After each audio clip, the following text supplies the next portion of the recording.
하나님 말씀 보셨습니다. 오늘 보신 말씀은 빌립보서 2장입니다. 신약성경 319면 빌립보서 2장 1절부터 11절까지 말씀. 네, 저거 한 번씩 번갈아 보시고 11절부터 같이 읽도록 하겠습니다. 신약성경 319면 빌립보서 2장 1절입니다.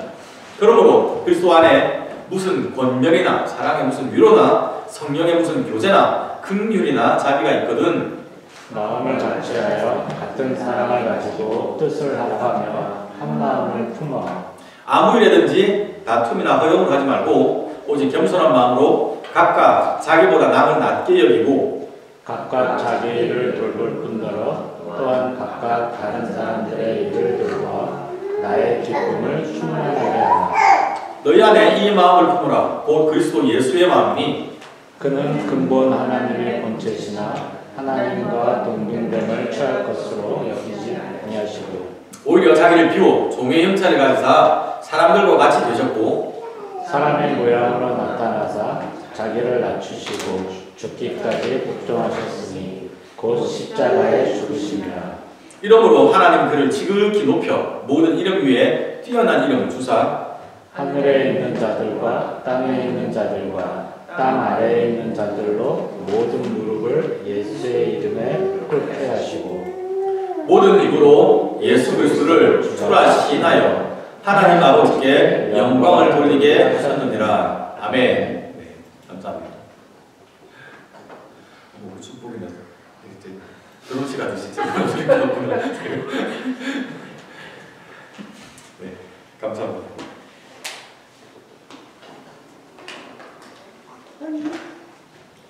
심각한 설교를 시작하는데 제가 저 아이 때문에 갑자기 빵 터져서 죄송합니다. 우리가 지난 2주 동안 말세의 징조에 대해서 말세에 무슨 일들이 일어날 것인지에 대해서 우리가 살펴봤습니다. 첫 번째 살펴본 것은 마태복음 24장이 좀 말세에는 사랑이 식어진다고 그렇게 말씀했습니다. 그리고 지난주 살펴본 것은 말세에 고통하는 때가 이른다고 했습니다. 고통할 때는 어렵고 힘든 시기인데 그 어렵고 힘든 시기는 주님의 가르침을 지키기에 힘든 시기, 그리고 주님의 가르침을 지키다 보니까 박해를 받아서 환난과 어려움을 겪는 그런 시기라고 말씀을 드렸습니다. 이런 특징들 외에도 주님께서 언급하셨던 많은 말세의 그런 현상들이 오늘 우리가 살아가는 시대에 우리 주변에서 일어나고 있는 것을 우리가 바라봅니다. 그래서 정말 말세가 되었구나, 정말 주님 오실 때가 멀지 않았구나 하는 생각들을 우리가 할 수밖에 없는 그런 상황들이 많이 일어납니다. 정말 그런 모습을 볼 때마다 마음이 참 무거워집니다. 아시는 것처럼 얼마 전에는 한 일가족이 집단 자살을 했습니다. 집단 자살이 아니고 부모가 어린 딸을 먼저 죽이고 그들은 바다에 빠져 죽었습니다. 경찰 조사에 의하면 이미 그 가족들에게 수면제가 나왔다고 보니까 동반 자살을 한 것으로 보입니다. 그렇지만 그 동반 자살이 아니고 부모가 아이를 죽인 상태입니다.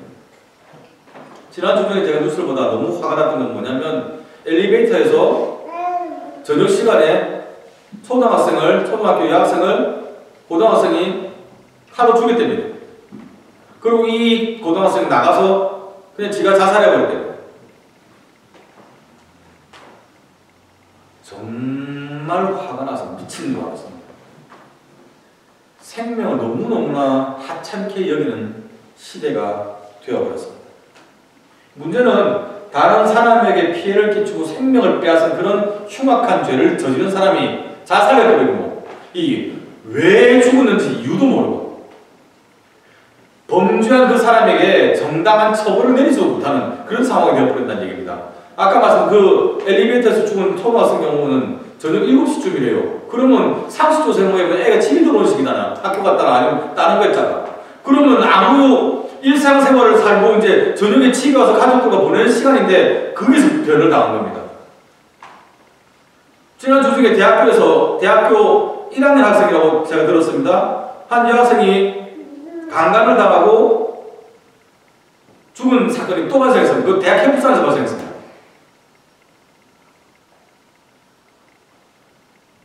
저희 집에도 이제 아이들이 있다 보니까 점점 제가 이제 느낌이 와닿는 거예요. 저는 저 어릴 때는 대학생이 다 큰 줄 알았어요. 지금 보니까 대학교 4학년 때도 애기 같습니다.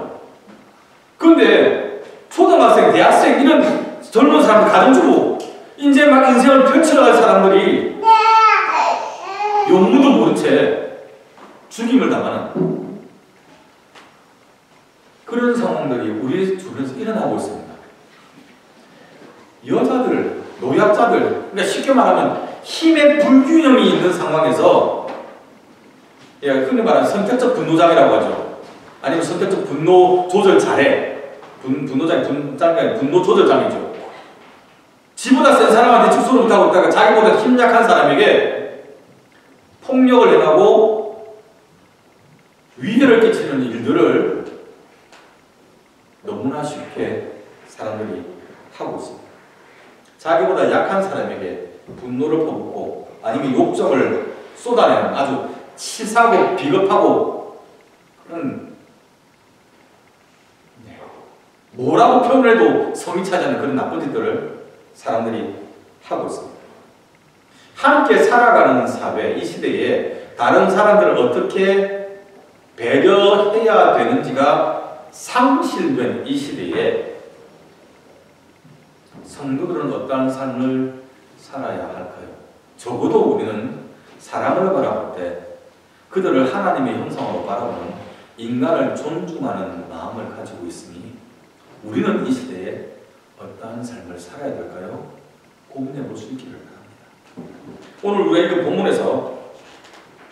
본문에서 사도 바울이 빌립보 교회를 향한 권면을 하고 있는데 그의 권면이 오늘 우리 삶 가운데 반드시 적용되어야 할 부분이라고 생각을 해서 제가 오늘 이 본문을 가지고 여러분과 나눕니다. 오늘 우리가 빌립보서 2장 1절부터 11절까지 읽었습니다. 이 내용은 사실은 두 부분을 나눌 수 있습니다. 2장 1절부터 4절까지 그리고 5절부터 8절까지 짜는 세 부분 나누다는데 8절부터 11절까지 이렇게 해서 크게 두 부분으로 나눌 수 있습니다. 앞부분에서 1절부터 4절에서는 겸손에 대한 부분 아니면 그리스도 사랑을 받은 자로서의 살아가야 될 삶의 태도 이런 주제로 우리가 정리를 요약을 할 수 있고 뒷부분은 그리스도를 본받는 삶에 대한 부분으로 우리가 보통 해석을 할 수 있는데 오늘 저는 겸손이라는 주제를 가지고 이 두 부분을 전체적으로 한번 살펴보려고 합니다. 바울이 본문에서 빌립보 교회들에게 그리고 오늘날 우리 성도들에게 권하는 이 삶의 태도 요거는 우리가 살아도 되고 살지 않아도 되는 그런 선택의 문제가 아니라 반드시 우리가 취해야 되는 따라야 되는 당위의 문제입니다. 1절을 보면요. 그러므로 그리스도 예수 안에 무슨 권면이나 사랑의 무슨 위로나 성령의 무슨 교제나 긍휼이나 자비가 있거든 이렇게 표현을 하고 있습니다. 그죠? 영어가 훨씬 더 느낌이 강합니다. 왜냐하면 우리가 영어가 익숙하니까 If you have any encouragement, any comfort, any fellowship 뭐라도 그런 의미잖아요. any가 그리스도 안에서 무슨 아무 조그만 권면이든지 사랑의 위로든지 성령님이 함께 하시는 그 성령 동재의 인재의 은혜가 능력이 그 역사하신 교제가 너희들에 있든지 성령님이 베푸신 긍휼과 자비가 무엇이라도 있다면 그런 의미입니다. 1절에 조건이 굉장히 넓습니다. 그러니까 성도로 본다면 우리는 하나님의 사랑을 받았잖아요. 그리스도의 크신 은혜를 경험하고 있잖아요. 성령님의 베푸신 은혜를 날마다 성령님의 긍휼을 알고 우리가 살아갈 수가 없잖아요. 그러니까 성도는 이게 지금 성도의 변화된 삶의 조건으로 제시하고 있는데 우리 모든 사람은 이 조건에 다 해당이 된다는 얘기입니다. 그렇다면 어떻게 살아야 됩니까? 그게 4절로 넘어갑니다. 4절에 보면 나의 기쁨을 충만하게 하라 이렇게 얘기를 하거든요. 여기 말한 나는 솔직히 이 본문의 문맥으로 따지면 사도 바울입니다. 그럼 바울이 너희가 그리스도 사랑을 받았으면 나를 기쁘게 하는 삶을 살아라. 오늘을 치면 여러분이 하나님의 은혜를 채우면 목사를 기쁘게 하는 삶을 사십시오. 이렇게 얘기하는 겁니까? 이단입니다. 그런 거 아니잖아요. 바울이 빌립보 교회의 복음을 전하고 성도들을 양육했습니다. 예, 그가 전한 복음은 하나님께 받은 거잖아요. 주 예수께 받은 사명. 그죠? 그렇죠? 그가 가르친 것은 그들을 향한 하나님의 계획이었잖아요. 하나님의 섭리. 그러니까 바울이 기뻐할 수 있는 것은 빌립보 교회가 믿음이 적었던 이 교회가 자라가서 하나님의 은혜를 경험하고 깨달아 알고 하나님의 뜻을 분별하고 그 뜻을 성취해 나가는 것을 보므로 기뻐하는 겁니다.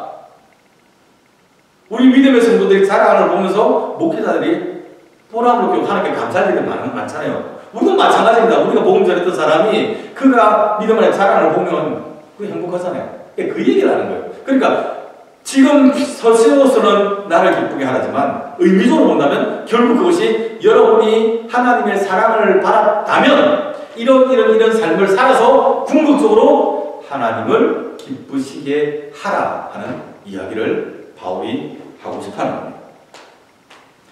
그러면 본문에서 바울이 권하는 성도로서 하나님의 기쁘시게 하는 삶을 살아가는 방법이 3절과 4절에 나와 있는데 그 방법은 마음을 같이 하여 같은 사랑을 가지고 뜻을 합하여 한 마음을 품는 겁니다. 이게 첫 번째입니다. 한 마음을 품는 것이 첫 번째입니다.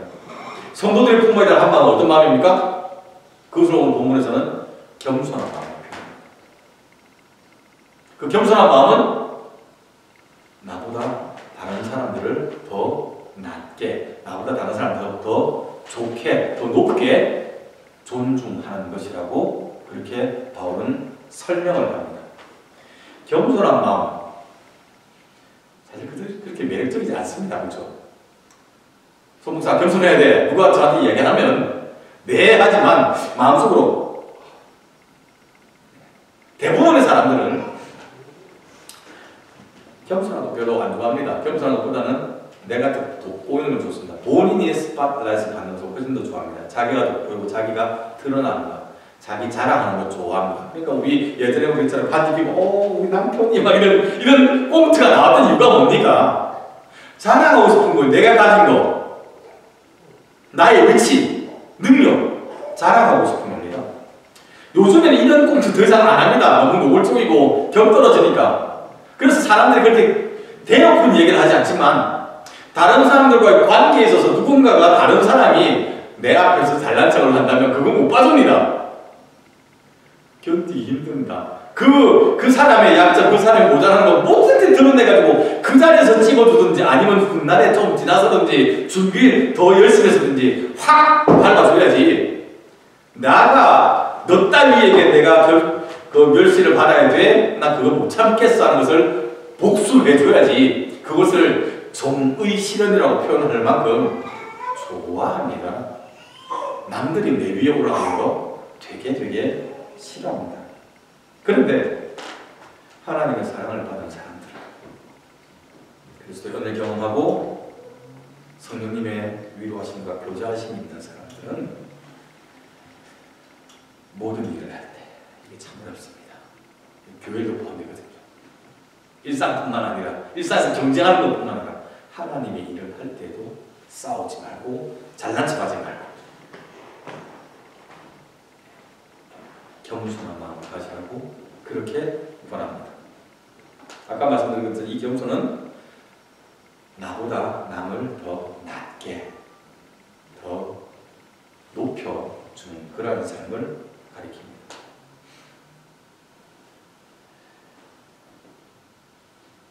이 겸손한 마음이 삶으로 드러날 때는 사전에 있는 것처럼 나의 일을 할 뿐만 아니라 다른 사람들을 돌보아주는 것으로, 다른 사람들을 관리하고 그들을 케어하는 것으로 나타나야 한다고, 그렇게 확대되어야 한다고 이야기를 합니다. 3절과 4절의 내용을 목사님들에 따라서 아니면 학자들에 따라서 다른 것으로 볼 수도 있습니다. 3절은 겸손에 대해서 권고를 하고 있고 4절은 다른 사람들을 돌보는 것에 대해서 권고를 한다라고 해석을 하셔도 잘못된 해석이 아닙니다. 그런데 저는 제가 앞서 말씀드린 것처럼 오늘 저는 이 부분을 겸손이라는 주제로 해석을 하기 때문에 다른 사람들을 돌보는 것 자체 역시도 겸손한 태도의 한 형태로 제가 해석을 하고 있는 겁니다. 어떤 분들은 이 겸손이라는 것에 대해서 내가 남들보다 낮아지는 것, 네, 그렇게 정의를 내립니다. 맞습니다. 근데 내가 남들보다 낮아지는 그 이유가 내가 남들보다 가진 게 없고 내가 남들보다 힘이 없어서 상대방에게 굴복하는 것으로 그렇게 받아들일지도 모르겠습니다. 만약에 겸손이 우리가 남들보다 낮아지는 게 우리가 힘이 없고 가진 게 없고 모자라서 능력이 딸려서 남들보다 밑에 깔리는 거라면 이 겸손 정말 자존심 상하고 비참하고 굉장히 우리를 불편하게 할 겁니다. 근데 내가 힘이 없어서 상대방에게 짓밟히고 낮아지고 발설을 받는 것은 겸손한 게 아니고요. 굴복당하는 거라고 표현할 수도 있지 않겠습니까? 겸손이라는 제가 어떻게 더 정확한 표현이 못습니다. 확실하게 그거는 겸손의 정의에 해당되지는 않는 겁니다. 겸손은 내가 상대보다 힘이나 권력이나 지위나 가진 것이 동등하든지 아니면 더 많은 상태에서 나보다 다른 사람들을 더 높여주는 것. 이게 겸손입니다. 힘이 없어서 내가 밑으로 드는 게 아니라 내가 그를 억누를 힘이 있음에도 불구하고 그를 존중하여 더 낮아져서 섬기고 돌봐주는 게 성경이 우리에게 가르치는 겸손인 겁니다. 그러니 우리가 겸손해지는 것이 자존심 상해할 일이 아니라는 얘기입니다. 그 사실을 바울은 예수님을 비유로 들어서 좀 더 자세하게 설명을 합니다. 5절 말씀입니다. 너희 안에 이 마음을 품으라. 곧 그리스도 예수의 마음이니. 그렇죠? 다르게 표현하면 여러분들은 예수 그리스도의 마음을 가지시기 바랍니다. 그렇게 우리가 이해를 할 수 있는 표현이죠. 예수님의 마음은 무엇입니까? 우리가 품어야 될 예수의 마음. 주님 마음 많습니다. 우리 마음도 많고요. 주님의 마음도 여러 가지 특징이 있습니다. 근데 본문에서 바울은 그 예수님의 마음을 겸손한 마음이라고 그렇게 표현합니다. 예수님의 낮아지심을 예로 들면서 예수님의 겸손함을 강조합니다. 사실 마태복음 10장에 보면 예수님께서 말씀하셨잖아요. 나는 마음이 온유하고 겸손하니 내게로 와 나의 멍에를 지고 메고 내게 배우라 말씀하셨으니까 그렇게 바울이 오늘 예수님의 마음을 겸손의 마음이라고 하는 게 틀린 말은 아닙니다. 제대로 된 해석이라고 볼 수 있습니다. 물론 제가 앞서 잠시 말씀드린 것처럼 이 5절부터 11절까지의 내용의 주제는 그리스도의 겸손도이라고 볼 수도 있고 저는 오히려 순종이 더 키포인트로 보는 입장입니다. 근데 오늘 본문에서 본문 8절은 그 순종을 복종이라고 표현을 하고 있습니다. 근데 이 주님의 이 순종함이 결국 낮아지심으로 표현됐다는 사실입니다. 그래서 오늘 이 전체 주제를 제가 낮아지신 겸손으로 계속 살펴보고 있는 겁니다. 바울은 설명합니다. 그리고 신학적으로 우리가 알고 있습니다. 예수님이 하나님과 동등하십니다. 하나님과 같은 레벨의 지위에 계십니다. 같은 한 하나님이십니다. 그런데 그 위치에 계신 것을 주님께서 원하지 않으시고 사람의 몸을 입으시고 이 땅에 내려오셨더랍니다. 우리 영어 찬양 중에서 What a beautiful name is 그 찬양 그렇죠. 주님 당신은 우리가 없는 천국을 원하지 않으셨습니다. 그런 가사거든요. 그런 거예요. 하나님 주님께서 우리가 하나님 천국 백성으로 살기를 원하셨어요. 그것이 하나님의 뜻이니까. 그래서 사람의 몸을 입으시고 이 땅에 내려오셨습니다. 그것을 본문에서 바울은 종의 형체를 입으셨다. 종의 신분이 되었다. 그렇게 표현합니다. 이 종은요, 우리가 생각하는 직장 생활에서 상사, 부하 직원 이런 관계가 아닙니다. 당시엔 노예제도가 있었잖아요. 노예제도 상황에서 이 종은 우리가 무엇을 상상하든 그보다 더 낮으신 분입니다. 더 비참하고 더 힘없는 을 중에 을입니다.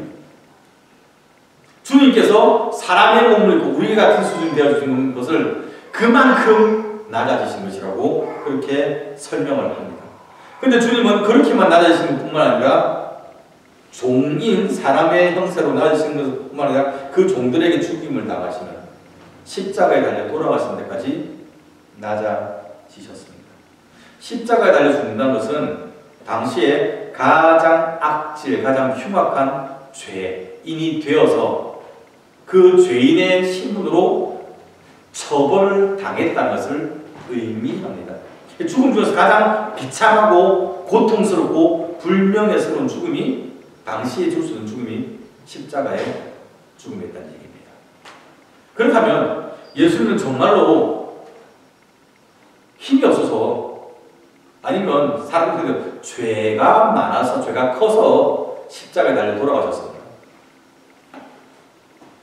마태복음 26장에 보면 가룟유다가 대제사장들과 장로들이 보낸 무리들을 이끌고 그들이 검과 몽치를 가지고 망치와 칼과 이런 몽둥이 흉기를 가지고 예수님을 잡으러 왔더랍니다. 숫자가 밀립니다. 주님과 다른 제자 11명이 있었겠죠. 그리고 뭐 다른 사람도 있을 수 있겠지만 군대가 무장을 한 그런 사람들이 쳐들어왔습니다. 주님께서 그들과 맞붙으면 분명히 수적으로 열세였다고 보는 것이 아마 상식일 겁니다. 그때 예수님의 제자가 마태복음 표현 안 됐습니다만 다른 복음서 보면 요한복음 같은 경우는 그 베드로가 말고라는 사람의 제사장의 종 중에 하나인 말고라는 사람의 귀를 잘랐다고 그렇게 기록하고 있죠. 주님께서 그 모습을 보셨습니다. 말씀하셨죠. 너의 칼집에 꽂아라. 물론 그 종을 고쳐줬습니다. 그러고 난 다음에 마태복음에 말씀하셨습니다. 너는 내가 내 아버지께 구하여 지금이라도 12군단 더 되는 천사를 보내게 할 수 없는 줄로 생각하느냐? 그렇게 물으셨거든요. 12군단은 우리가 한 군단이 한 6,000명, 4,000명에서 6,000명 되는 군대입니다. 12군단이면 뭐 7만 명, 8만 명 되는 건데 쉽게 말하면 뭐 숫자의 문제가 아니라 12는 완전으로 이해를 합니다. 뭐 천사 하나가 18만 5천 명 죽었으니까 이 숫자가 무의미합니다. 근데 주님께서 말씀하시는 거예요. 내가 하나님께 지금 기도만 하면 하나님의 천군 천사들이 내려서 싹 다 쓸 수 있다. 내가 이 사람들도 진멸을 못할 줄 아냐? 내가 힘이 없어 당한다고 생각하냐? 너 어디다 칼을 들고 이래서 설치니? 이 이야기예요. 왜 주님께서 그러면 그 군대에게 제사장이 보낸 그 무리들에게 잡혀가셨습니까? 이는 이렇게 될 것이라 기록되어 있는 선지자들의 글을 이루려 합니다. 그렇죠? 구약 성경에 하나님께서 이렇게 할 것이라고 하나님께서 예언하셨잖아요. 하나님께서 선포하셨거든요. 하나님 선지자를 통해 가르쳐 주잖아요. 하나님의 뜻이 여기에 선포되어 있으니까 내가 이 뜻을 이루기 위하여 내가 내 목숨을 내놓는 데까지 순종하며 낮아지며 지켜나가겠다. 이게 주님의 태도였습니다. 우리가 기억해야 됩니다. 하늘과 땅의 모든 권세를 가지신 주님께서 저나 여러분을 하나님의 자녀로 회복시켜 주시려고 높여주시려고 주님께서 낮아지셨습니다. 그리고 오늘 본문에서 바울이 그 사실을 말하면서 우리도 주님처럼 겸손하게 낮아져야 한다고 원하고 있는 겁니다. 그것이 예수님의 마음을 가지는 삶이라고 이야기를 합니다. 제가 앞서 겸손은 사제기표처럼 자기 자신을 돌보는 것뿐만 아니라 다른 사람을 돌보는 것으로까지 확대되어 나타나야 한다고 말씀드렸면서 여러분 기억하셔야 됩니다. 만약에 성도가 내 삶만 바라보고 나 먹고 살기만 바빠서 다른 사람을 돌보지 않는다면 그거는 하나님 앞에서 겸손하지 않은 거라고 생각합니다. 우리가 만약에 하나님 주권을 인정한다면, 하나님을 믿는다면, 하나님이 오늘도 우리 삶을 통하여 하나님의 뜻을 이루어 나가고 계신다는 것을 인정한다면 하나님 말씀에 순종해야죠. 하나님은 우리에게 겸손하라고 말씀하시는데, 다른 사람 돌보라고 말씀하시는데, 내 이웃 사랑하기를 네 몸 사랑하는 것처럼 하라고 말씀하시잖아요. 우리가 하나님의 말씀에 순종하지 않는다는 것은 하나님의 말씀을 우리가 거역해도 된다고 생각하는 거니까 하나님의 말씀을 우습게 여기는 거죠. 자식들이 부모님 말씀을 대놓고 무시하면 그거 우리는 정상적인 교육을 받은 착한 자녀라고 이야기하지 않습니다. 그렇잖아요. 우리가 하나님의 말씀을 하나님의 말씀 안 들어도 돼라고 생각한다는 얘기는 하나님을 나보다 만만하게 여기죠. 하나님은 나보다 못하게 여기는 거죠. 이게 어디 겸손한 겁니까? 하나님을 우습게 여기는 건데 교만한 거죠. 거만한 겁니다. 불신한 겁니다. 그래서 제가 여러분과 같이 나누고 싶은 겁니다. 저도 굉장히 교만하니까 우리가 겸손해지는 연습, 하나님의 뜻에 순종해가는 연습을 하자고 말씀을 드리는 겁니다. 하나님의 사랑을 받은 사람도 하나님께서 사랑하시는 또 다른 사람들을 우리보다 더 낮게 여기는 낮아짐을 우리가 연습할 수 있기를 바랍니다. 하나님께서 우리에게 허락하신 자본들이 많이 있습니다. 건강도 있고요, 물질도 좀 있습니다. 지식도 있고요, 아니면 재주도 있습니다. 그렇죠? 권위도 있습니다. 물론 우리 주변에 우리가 가진 것보다 더 많은 것을 가진 사람들도 있습니다. 그렇죠? 중요한 것은 우리가 가지고 있는 하나님께서 우리에게 허락하신 이 모든 자원들이 다른 사람을 해치는 흉기가 되어서 안 된다는 얘기입니다.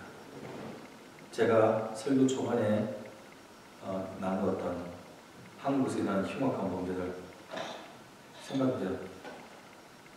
힘의 불균형이제 자기가 더 많이 가졌잖아요. 그거 가지고 해치는 겁니다. 빼앗는 데 쓰고 있습니다. 성경이 우리에게 가르치는 겸손한 삶, 그리스도의 마음을 품는 삶, 그리고 오늘 영어 NIV 성경 더 재밌게 표현한다. 직접 표현한다.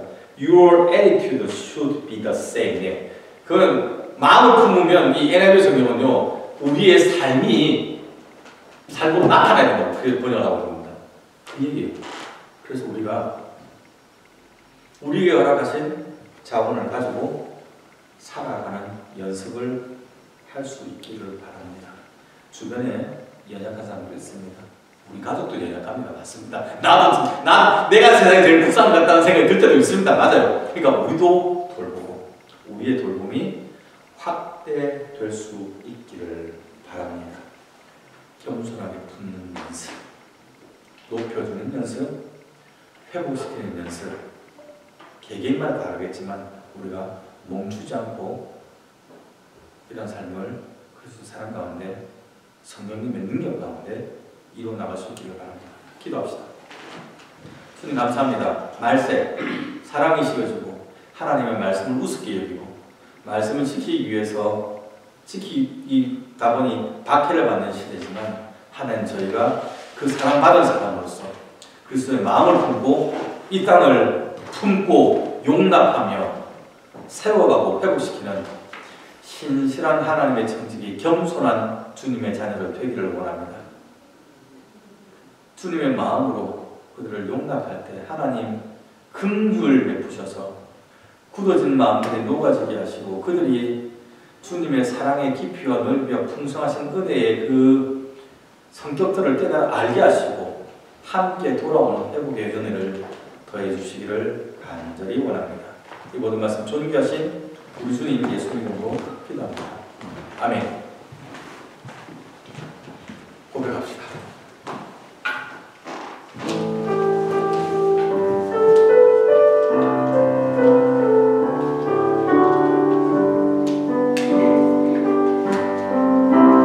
내 앞에 주어진 매일의 삶을 살다가 보면 그곳에